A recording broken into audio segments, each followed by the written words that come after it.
आज भी यहां पर उपस्थित हैं। हमारा परमेश्वर पवित्र आत्मा जो एक शिक्षक है, ईश्वर के वचन की बातों को हमको सिखाता है, उसका धन्यवाद करें।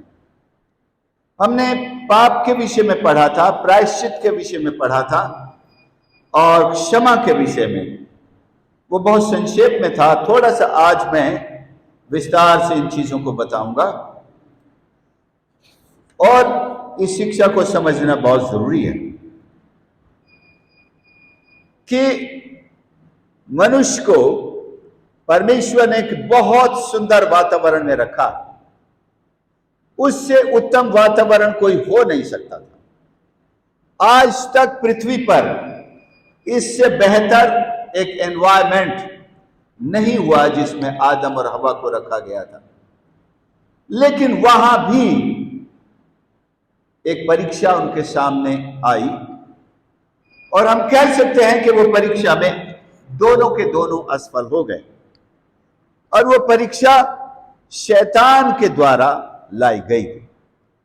शैतान ने एक सांप का शरीर उधार लिया। लोग कहते हैं कि उस समय सांप ही एक ऐसा प्राणी था जो इंसान के अलावा बोल सकता था, बात कर सकता था। शायद इसलिए भी शैतान ने उसका रूप धारण कर लिया और हवा से बात करने लगा। और परमेश्वर ने आदम को उसकी परीक्षा के लिए केवल एक ही आज्ञा दी थी कि तू इस पेड़ के, वो पेड़ का नाम है भले और बुरे के ज्ञान का वृक्ष, इसके फल को ना खाना। और शैतान ने स्त्री को बहकाकर, क्योंकि लिखा है आदम बहकाया नहीं गया, इसका मतलब उसके साथ भी शैतान ने पहले प्रयास किया, स्त्री को बहका लिया और फिर आदम उसके द्वारा गिराया गया। जैसे ही इस आज्ञा का उल्लंघन हुआ तो परमेश्वर ने उन दोनों को का सामना किया और उसके परिणाम से अवगत हो गए। वास्तविक पाप उस वृक्ष के फल को खाने से प्रकट हुआ। परिणाम ये हुआ वे दोनों पापी बन गए और आत्मिक रूप से दोनों मर गए। दे स्पिरिचुअली डाइड। और उनकी दूसरा परिणाम, उनकी आंखें खुल गई। उन्होंने जान लिया कि वे दोनों नंगे हैं। तीसरी, उन्होंने अपनी नग्नता को ढांकने के लिए अंजीर के पत्तों के लंगोट बना लिए। और चौथी बात, वे परमेश्वर की उपस्थिति से छिप गए। पाप मनुष्य को परमेश्वर से अलग करता है और उसमें छिपाने का स्वभाव है परमेश्वर की उपस्थिति से। लेकिन परमेश्वर ने उस पर जो शाप घोषित किया, उत्पत्ति 3:14 से 19 पदों में हमको मिलता है। सांप के लिए श्राप है कि सब घरेलू पशुओं, सब बनेले पशुओं से अधिक शापित है और वो पेट के बल चलेगा और जीवन भर मिट्टी चाटता रहेगा। दूसरा श्राप स्त्री के लिए, वो संतान उत्पत्ति में दुख और पीड़ा उठाएगी और उसका पति उस पर प्रभुता करेगा, मतलब उस पर हुक्म चलाएगा। तीसरा जो श्राप है वो है पुरुष के लिए कि भूमि भी शापित हुई जो ऊंट कटारे उगाएगी और मनुष्य का जीवन या आदम का जीवन दुख से भरा होगा। अपने पसीने की रोटी खाएगा, अर्थात उसे अब रोटी ऐसे फ्री में नहीं मिलेगी जो अब तक मिला करती थी, वरन उसे पसीना बहाना पड़ेगा और वो मर जाएगा और उसी धूल में मिल जाएगा जिसमें से उसे निकाला गया था। तो भौतिक मृत्यु भी उसके साथ जुड़ गई। आत्मिक मृत्यु तो हो ही गई तुरंत, लेकिन भौतिक उस शरीर की मृत्यु भी बाद में हो जाएगी। तो आदम भी कोई 900 से ऊपर सालों तक जीवित रहा, हवा का हम नहीं जानते कितने साल जीवित रही, लेकिन दोनों मर गए। और उनमें पैदा हुए आगे की पीढ़ियों में जितने भी लोग थे, सब के सब ने मृत्यु को प्राप्त किया। कुछ लोग ऐसे भी हुए हैं जिनको जीवित ही आसमान पर उठा लिया गया। उनमें एक है हनोक, दूसरा है एलिया। अब मूसा के बारे में थोड़ा सा ये कहते हैं कि परमेश्वर ने उसको पहाड़ पर मिट्टी दी और उसकी लाश ढूंढने पर किसी को दिखाई नहीं दी। तो हो सकता है परमेश्वर ने मूसा को भी उठा लिया हो, लेकिन वो हम कंफर्म नहीं कर सकते। लेकिन एक दृश्य नए नियम में आकर हम देखते हैं, जब रूपांतर के पहाड़ पर प्रभु यीशु बात कर रहे थे, वहां एलिया और मूसा से बात कर रहे थे। तो हो सकता है मूसा भी एलिया के समान उठा लिया गया हो। केवल चंद लोग, और चौथा प्रभु यीशु हैं जो मृतकों में से होकर मारे गए, गाड़े गए और तीसरे दिन जीवित होकर आसमान पर उठा लिए गए। तो ये है, बाकी सब ने इस शरीर में मृत्यु को देखा है, चाहे कितने भी समय तक जीवित रहे। अब नए नियम में हम रोमियो 3 उसके 9, 10 और 23 को जब पढ़ते हैं, तो पाप के पतन के जो परिणाम है वो हमको यहां मिलते हैं। 3 के 9 में हम यहूदियों और यूनानियों दोनों पर ये दोष लगा चुके हैं कि वे सब के सब पाप के वश में हैं। उसी आदम के पाप का परिणाम है कि चाहे कोई यहूदी हो या यूनानी हो या अन्य जाति हो, सब के सब पाप के वश में पड़े हुए हैं। They are all under the control of sin. 10 में क्या लिखा है? कोई धर्मी नहीं, एक भी नहीं। Verse 10 of chapter 3 of Romans. कोई धर्मी नहीं। ये कहां से शुरू हुआ? ये उसी पतन से शुरू हुआ जो आदम के द्वारा आया, कि सब के सब, जैसे 23 में कहा, सबने पाप किया है, परमेश्वर की महिमा से रहित हैं, धार्मिकता से रहित हो गए, एक भी धर्म नहीं। ये पाप का परिणाम है, the result of the original sin, as everyone has lost their righteousness and their glory। रोमियो 5 और उसका 12 रेफरेंस लिखते जाएं आप। इसलिए जैसा एक मनुष्य के द्वारा पाप जगत में आया और पाप के द्वारा मृत्यु आई, इस रीति से मृत्यु सब मनुष्यों में फैल गई, इसलिए कि सब ने पाप किया है। जैसे मैंने कल भी कहा था, एक का काम सब में व्याप्त हो गया, सबके अंदर उसका परिणाम आता गया। कैसे? कि हम सब आदम के वंश हैं। अंग्रेजी में एक शब्द है सीड, वंश या बीज, जो भी शब्द आप इस्तेमाल करें, अब आदम के ही सीड हैं। और जब सीड जैसा होगा वैसा ही वृक्ष भी होगा या व्यक्ति होगा, उसमें वही सारे गुण आएंगे। तो आदम के उस सीड में या वंश में जो पाप का गुण आ गया, वो आगे भी उसमें उत्पन्न होने वाले हर वंश के में फैलता चला गया। तो 5:12 क्या लिखा है? जैसा एक मनुष्य के द्वारा पाप जगत में आया, वो मनुष्य कौन है? आदम। और पाप के द्वारा मृत्यु आई, आत्मिक मृत्यु, शारीरिक मृत्यु भी, वो सब मनुष्यों में फैल गई, इसलिए कि सब ने पाप किया है। पाप की मात्रा में भिन्नता हो सकती है।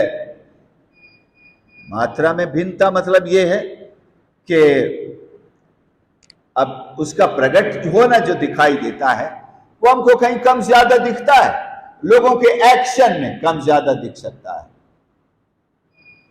लेकिन पाप के पतन के उस परिणाम में तो सभी के सभी हैं।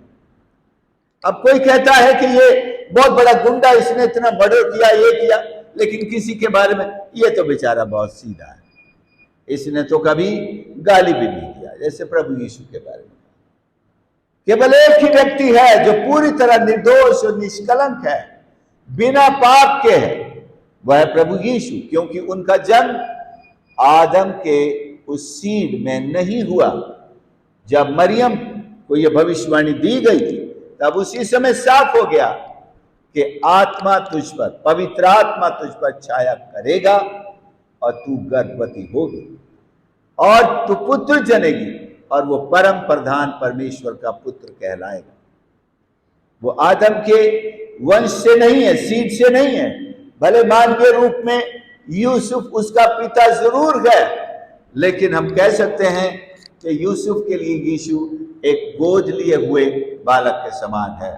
बेटा तो वो परमेश्वर का है, जिसके सीड से उत्पन्न हुआ है पवित्र आत्मा के द्वारा। रोमियो 3 और उस 19 को पढ़े कोई? रोमियो 3:19।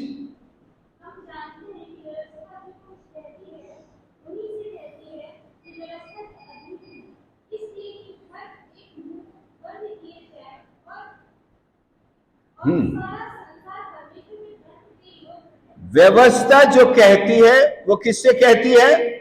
हरेक से, और इसलिए हरेक का मुंह बंद किया जाए और सारा संसार परमेश्वर के दंड के योग्य ठहरे। अब यहां व्यवस्था किसी एक सीमित समुदाय के लिए नहीं है, सीमित एक जाति के लिए नहीं है। नए नियम में जब हम आते हैं तो व्यवस्था की उस शिक्षा को बिल्कुल स्पष्ट पाते हैं कि सारा संसार दंड के योग्य ठहर चुका है। क्या किया भाई संसार ने? संसार उसी एक व्यक्ति से उत्पन्न हुआ है और इस पूरे संसार में उसी का पाप जो है आ गया है। परंतु रोमियो 3:10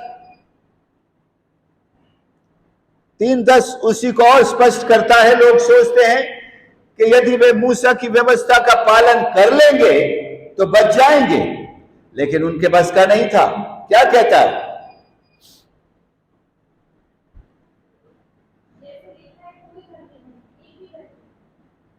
तीन 10 कि जो व्यवस्था की पुस्तक में लिखी सब बातों को करने में स्थिर नहीं रहता वो श्रापित है, क्योंकि हम सारी बातें पूरी नहीं कर सकते, इसलिए सब के सब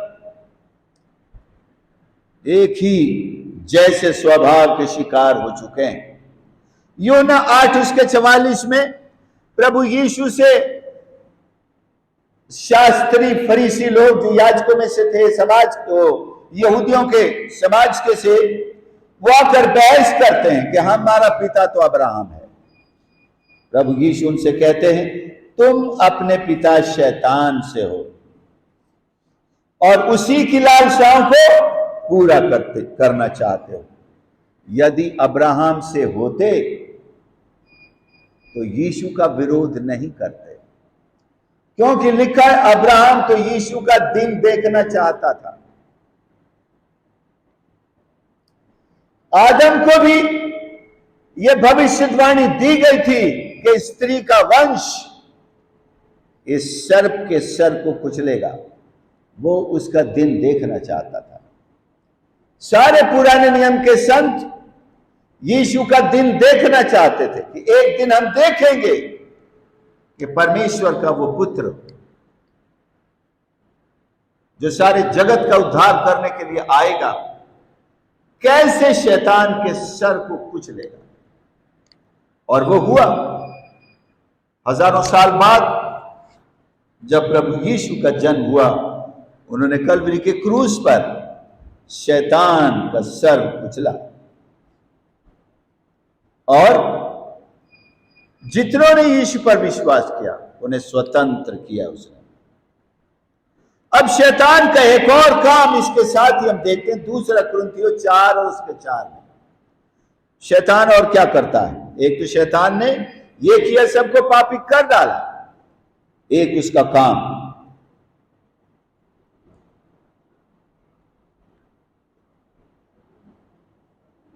पढ़े भाई इंग्लिश में, हिंदी में पढ़े, हिंदी।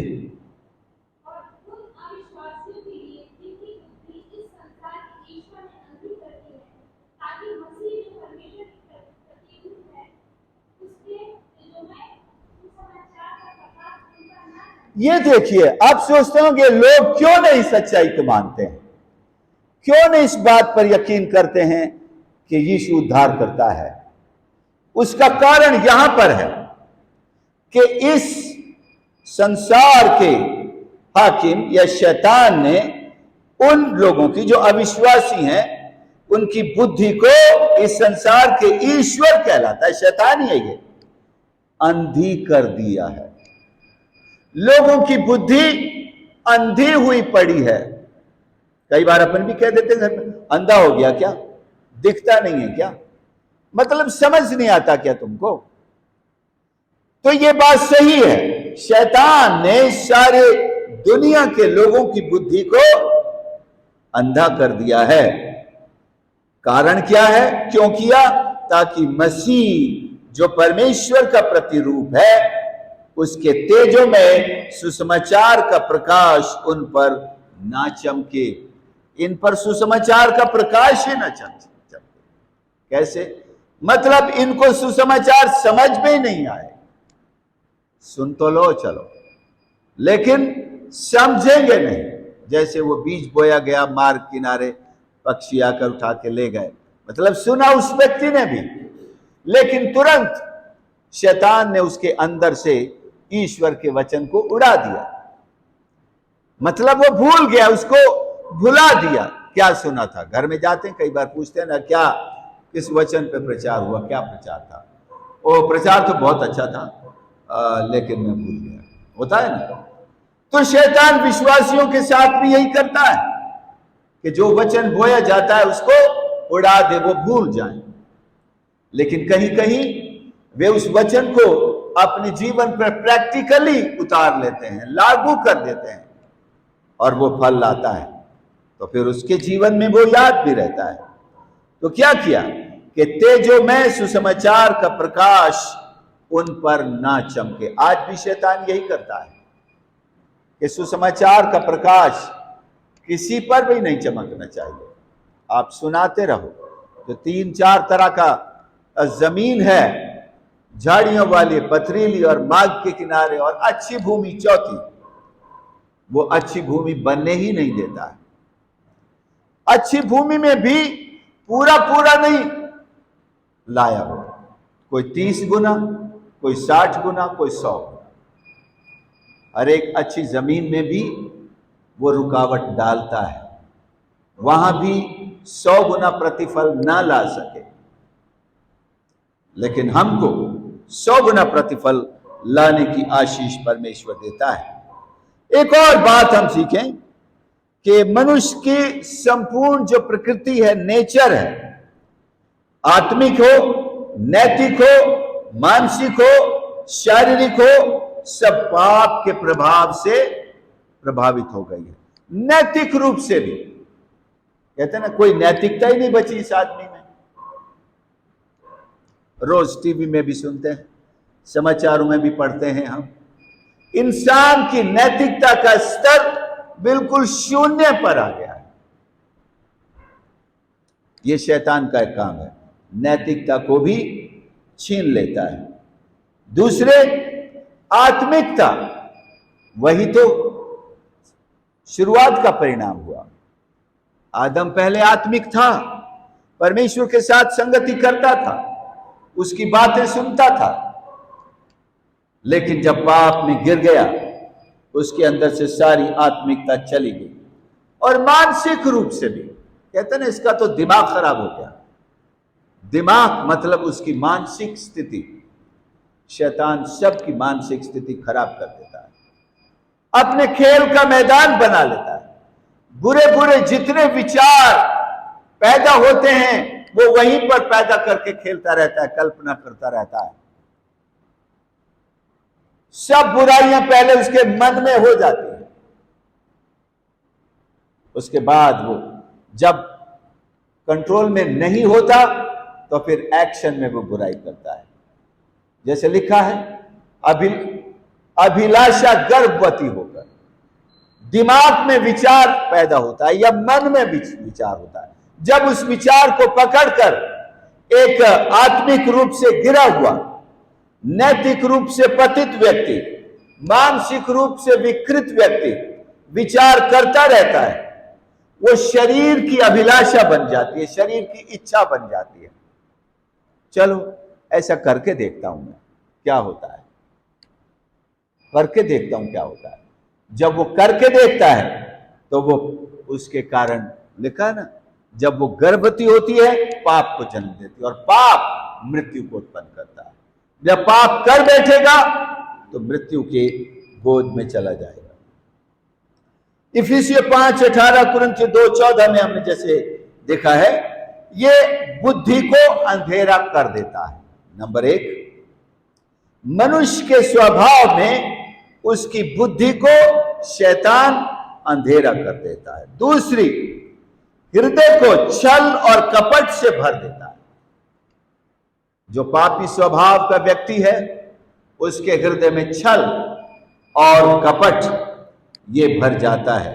यिर्मयाह 17:9 और 10 में दिल हृदय को सबसे अधिक धोखेबाज कहा गया है।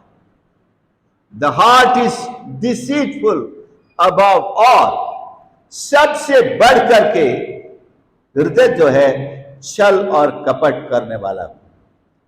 और उत्पत्ति 6 और 5, तीतुस 1 और 15 में मन और विवेक को भी दूषित कर देता है। विवेक भी इंसान का बिगड़ जाता है। ये शैतान का एक प्रभाव वो डालता है। शरीर और आत्मा दोनों ही दूषित हो जाते हैं। दूसरे कुरिन्थियों 7 और उसके 5 में लिखा है, शरीर और आत्मा दोनों अशुद्ध हो जाते हैं।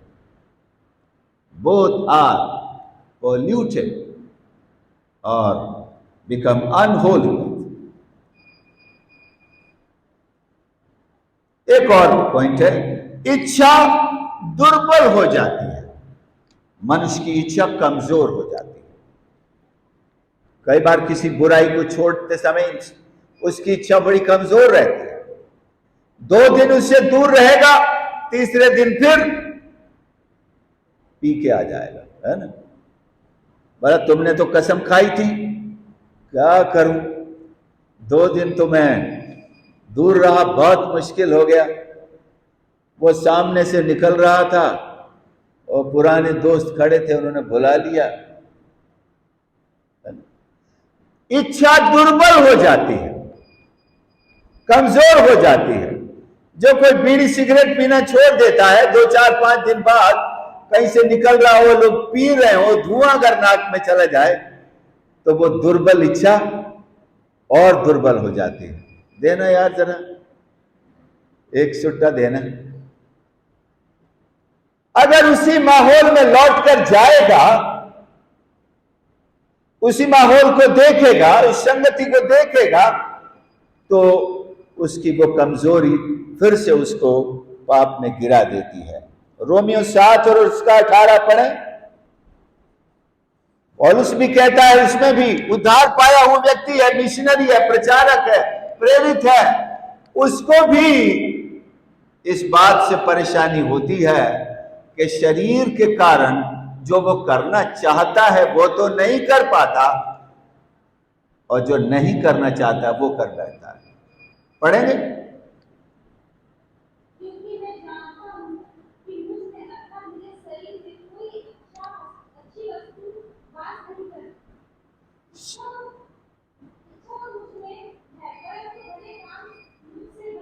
हाँ, इच्छा तो मुझ में है, भले काम मुझसे बन नहीं पड़ते। क्या कारण है उसका?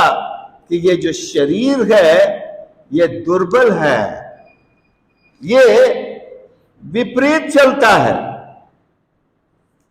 और इसीलिए उसने कहा मैं शरीर को मारता कूटता हूं, वश में रखता हूं।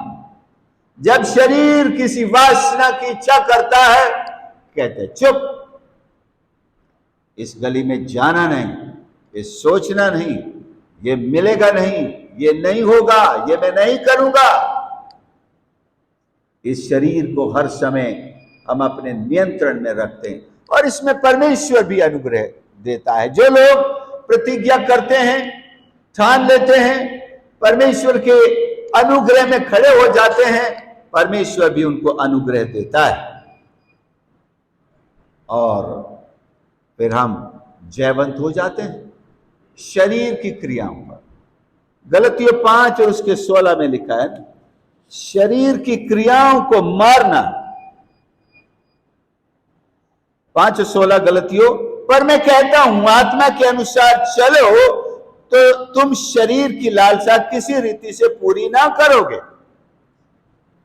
यह है, हम शरीर के अनुसार चलेंगे तो शरीर के अंदर तो शारीरिक लालसाएं पैदा होंगी और वो, क्योंकि 17 में शरीर आत्मा के विरोध में और आत्मा शरीर के विरोध में लालसा करता है और ये एक दूसरे के विरोध में, इसलिए कि तुम जो करना चाहते हो वो ना करने पाओ। ये शरीर ही है जो नहीं करने देता है। और यदि तुम आत्मा के अनुसार चलाए चलते हो तो व्यवस्था के अधीन नहीं रहे। इसलिए शरीर क्या करवाता है? शरीर के काम 19 पद में है। शरीर किधर घसीटता है? अर्थात व्यभिचार, गंदे काम, लुचपन, मूर्ति पूजा, टोना, बैर, झगड़ा, ईर्ष्या, क्रोध, विरोध, कूट, विधर्म, डाह, मतवालापन, लीला क्रीड़ा, इनके जैसे और भी काम हैं। ये सब शरीर के काम कहलाते हैं। शैतान जब किसी के संपूर्ण जीवन को अपने नियंत्रण में ले लेता है, उसके शरीर में ऐसी वासना, ऐसे काम, ऐसी इच्छाएं डालता है और उसकी इच्छा शक्ति को इतना दुर्बल कर देता है, कमजोर कर देता है। अभी आप चर्च में बैठे तौबा करें, मन फिराएं और थोड़ी देर बाद फिर वही काम करते हुए नजर आए। तो जब तक अपने आप को इस तरह हम परमेश्वर के सम्मुख समर्पित नहीं करेंगे कि मैं अब शरीर के कामों के लिए मर चुका हूं, उसे मरा हुआ मानना पड़ेगा, तब वो हाथ नहीं लगाएगा। मरा हुआ शरीर किसी बुराई या दूसरे किसी काम में हाथ नहीं लगाता है। तो इससे अब हम आगे चलते हैं। ये यहां पूरा हुआ, आपकी सूचियां हम नहीं पढ़ेंगे। और दंड की जो आज्ञा पाप पर मिली थी वह है मृत्यु, खो जाना और एक दोष का जीवन और पूरी तरह पतित और अनंत काल का दंड, अग्नि में हमेशा हमेशा जलना जो नरक का है। तो ये कम से कम 9 ऐसे दंड हैं जो पाप में गिरने के कारण आदम को या आदम के वंश को मिले हैं। अब चाहे मैं दोबारा इनको गिना दूं। पहला है मृत्यु, रोमियो 6:23 में पाप की मजदूरी मृत्यु है। लेकिन वहां एक सुसमाचार भी लिखा है, परंतु परमेश्वर का वरदान हमारे प्रभु यीशु मसीह में अनंत जीवन है। जिसने पाप में जन्म लिया, जो मरा हुआ है, वो जीवन पा सकता है, नया बन सकता है, वो प्रभु यीशु में है। दूसरा इसका परिणाम यह है कि इंसान खो चुका है, परमेश्वर की उपस्थिति से जा चुका है, उसे खोया हुआ कहते हैं। और यीशु मसीह के लिए इसीलिए कहा गया वो खोए हुओं को ढूंढने के लिए आया। जैसे उड़ाऊ पुत्र घर छोड़ के चला गया, जब लौट के आया उसके पिता ने क्या कहा? मेरा ये पुत्र मर गया था, फिर जी गया है, खो गया था, अब मिल गया है। ये हाल हर एक पापी का होता है कि जब वो पाप करता है वो खोया हुआ इंसान है। लेकिन जब तौबा करता है, यीशु के पास आता है तो वो परमेश्वर को मिल जाता है। तीसरी चीज है, दंड की आज्ञा दी गई है, वो है यूहन्ना 3 और उसके 18 में, जो उस पर विश्वास नहीं करता वो दोषी ठहर चुका है। यूहन्ना 3:16 तो सबको याद है कि परमेश्वर ने सारे जगत से प्रेम किया, अपना इकलौता पुत्र दे दिया, ताकि जो कोई विश्वास करे नाश न हो, वाह, अनंत जीवन पाए। संडे स्कूल के बच्चे बड़े होशियार, प्रभु आशीष दे। लेकिन 16 और 17 और 18 पद हम पढ़ रहे हैं, जो उस पर अर्थात यीशु पर विश्वास नहीं करता वो दोषी ठहर चुका है। मतलब ऑलरेडी उस पर दोष सिद्ध हो चुका है। अदालत में जब किसी पर मुकदमा चलता है तो वकील यही कोशिश करते हैं कि इसका अपराध सिद्ध करें। एक दूसरा वकील जो अपराधी की तरफ से वकालत करता है वो ये सिद्ध करता है कि इसने अपराध नहीं किया है, और जो दूसरी पार्टी का वकील होता है वो ये सिद्ध करता है कि इसने सच में अपराध किया है। अगर वो वकील कामयाब हो जाता है अपराध सिद्ध करने वाला, उसके बाद जज उनकी बहस को लिखवा लेते हैं और फिर जाकर के अलग से बैठकर उस पर निर्णय बनाते हैं और आकर के वो निर्णय सुनाते हैं। तो मतलब न्यायाधीश ने वो निर्णय पहले ही तय कर दिया है। अब कोई अदालत में बहस नहीं होगी। ध्यान से सुनिए, स्वर्ग राज्य में यीशु के न्याय सिंहासन के सामने कोई बहस नहीं होगी। सब पहले से ही दोषी ठहर चुके हैं। वहां तो केवल निर्णय सुनाया जाएगा। कई बार कुछ प्रचारक ऐसा प्रचार कर देते हैं कि कर लो रे एक वकील, मुकदमा होगा। मुकदमा अभी, वकील अभी करना है, मुकदमा अभी है, क्योंकि हमारे ऊपर दंड की आज्ञा जारी हो चुकी है। और जो कोई यीशु पर विश्वास करता है उसके खिलाफ निर्णय बदल जाता है।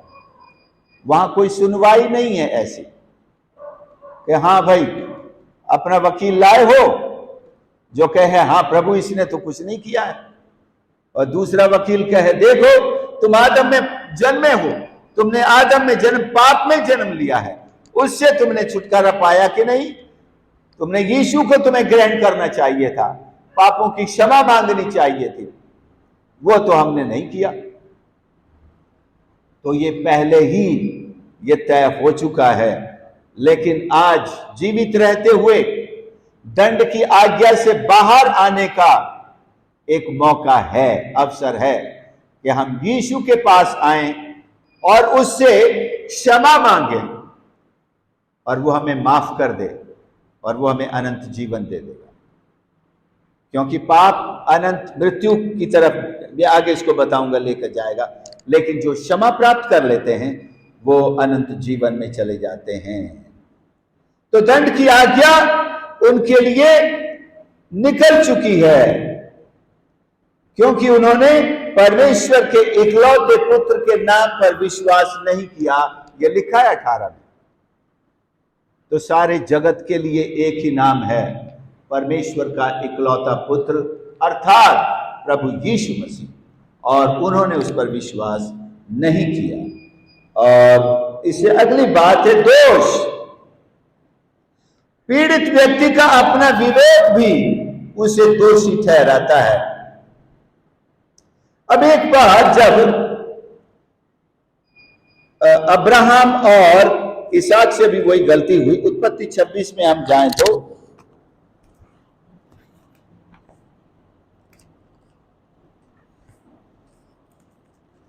उत्पत्ति 26, इसहाक जो है ये एक दूसरे देश में चला जाता है, वहां का राजा अबीमेलेक है, और उसकी पत्नी भी सुंदर थी, और उसको पता है अगर मैं कहूंगा ये मेरी पत्नी है तो ये लोग मुझे तो मार डालेंगे और रिबका को ले जाएंगे। उसने कह दिया ये मेरी बहन है, तो फिर उसको मारा नहीं, लेकिन रिबका ले ली गई उससे। तो राजा अबीमेलेक जब कुछ बुरे मन से उसको पत्नी बनाना चाह रहा होगा, परमेश्वर ने उसके विवेक में यह प्रकाश दिया कि खबरदार, है ना। और उसने एक बार उसको भी देख लिया क्रीड़ा करते हुए, तो समझ लिया, उसके विवेक ने उसको समझा दिया। और उससे पहले उसके पिता अब्राहम ने भी सेम ऐसा ही एक काम किया था, तब भी परमेश्वर ने उस राजा के विवेक में जाकर के बातें की। अभी भी कई लोग परमेश्वर की बात अपने विवेक में समझ लेते हैं। बहुतों का विवेक तो मरा हुआ है, दागा हुआ है जैसे लोहे से, लेकिन कुछ लोगों का विवेक कभी कभी अच्छा काम कर जाता है, तो दंड की आज्ञा का विवेक से भी कई बार एक प्रकाश मिलने का अवसर मिल जाता है विवेक से। एक है पहले तीमुथियुस 6 उसका 9 में, जो मनुष्यों को बिगाड़ देती है और विनाश के समुद्र में डुबा देती है। 6 का 9 पढ़ें, पहले तीमुथियुस 6 का 9।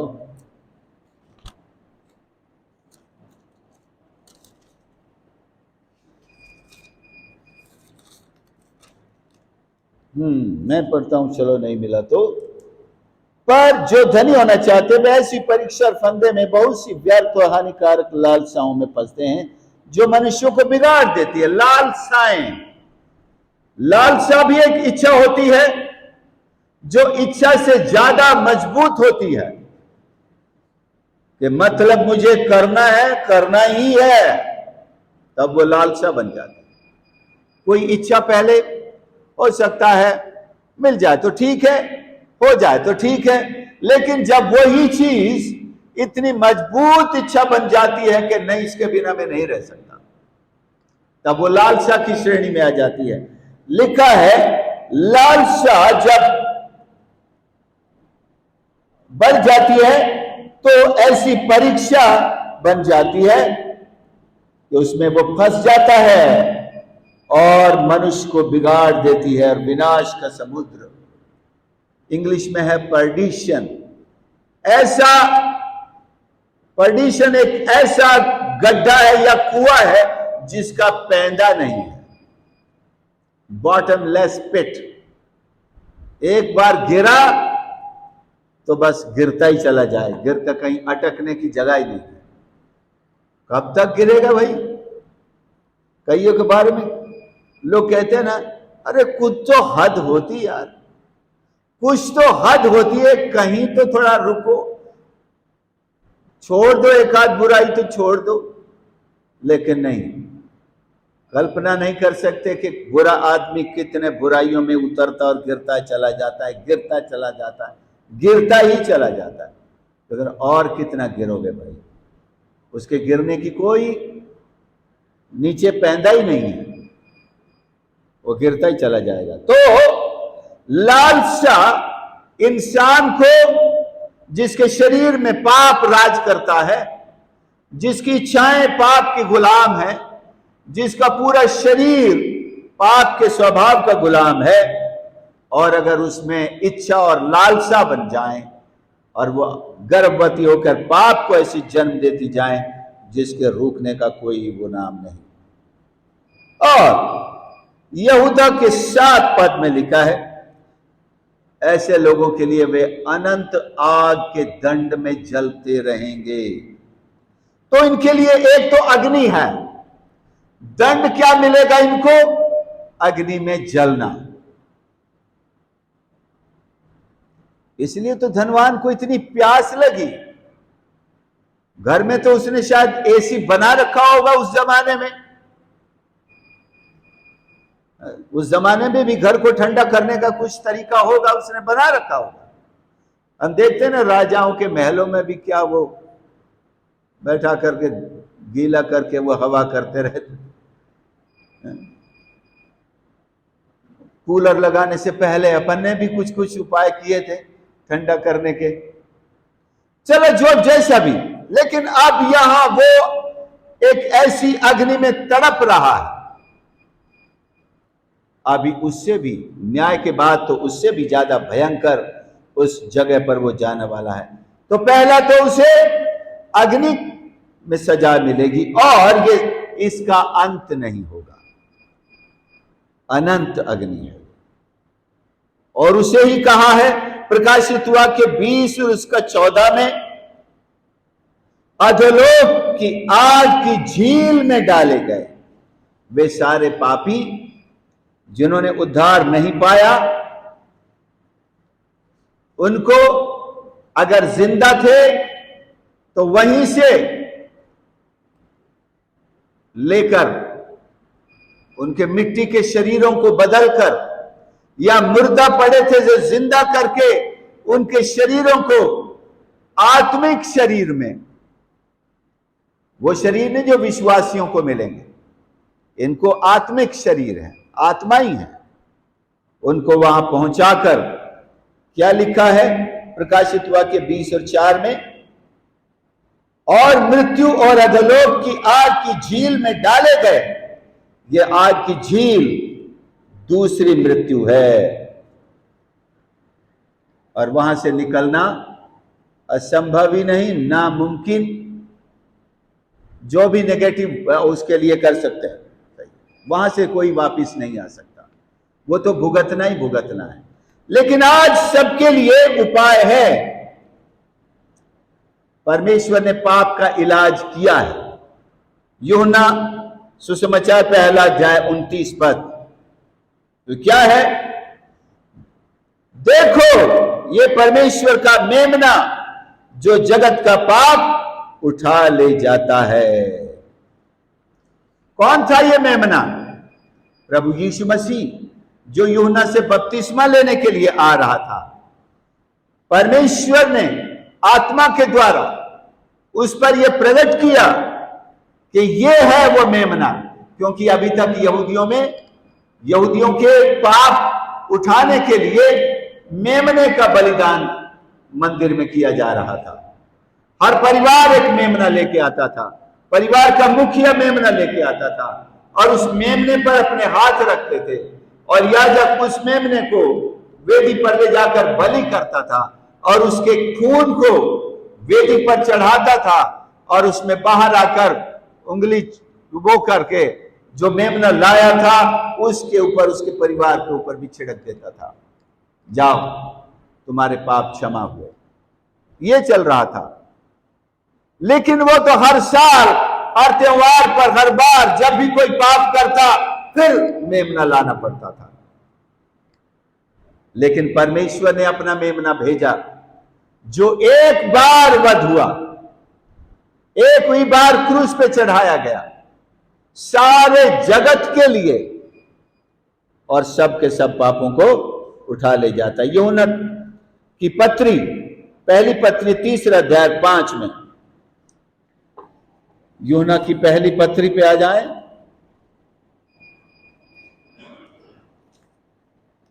तीसरा अध्याय और 5वां पद, जहां लिखा है, तुम जानते हो कि वह इसलिए प्रकट हुआ, वह अर्थात प्रभु यीशु जो जगत का मेमना है, वो इसलिए प्रकट हुआ कि पापों को हर ले जाए। और उसके स्वभाव में पाप नहीं था, यीशु में पाप नहीं था, लेकिन वो पाप हरण करने के लिए, जो पाप हरे वही हरि कहलाए। हम ऐसा नाम रख लें हरि, लेकिन पाप में खुद डूबे पड़े हों तो हम हरि नहीं हैं। हरि वही है जो पाप का हरण कर सकता है, पाप का नाश कर सकता है, मनुष्य के जीवन से जो पाप को मिटा सकता है, और वो है प्रभु यीशु मसीह। उसमें पाप नहीं था। तो आज का हमारा अध्ययन हम यहीं पर रोकते हैं।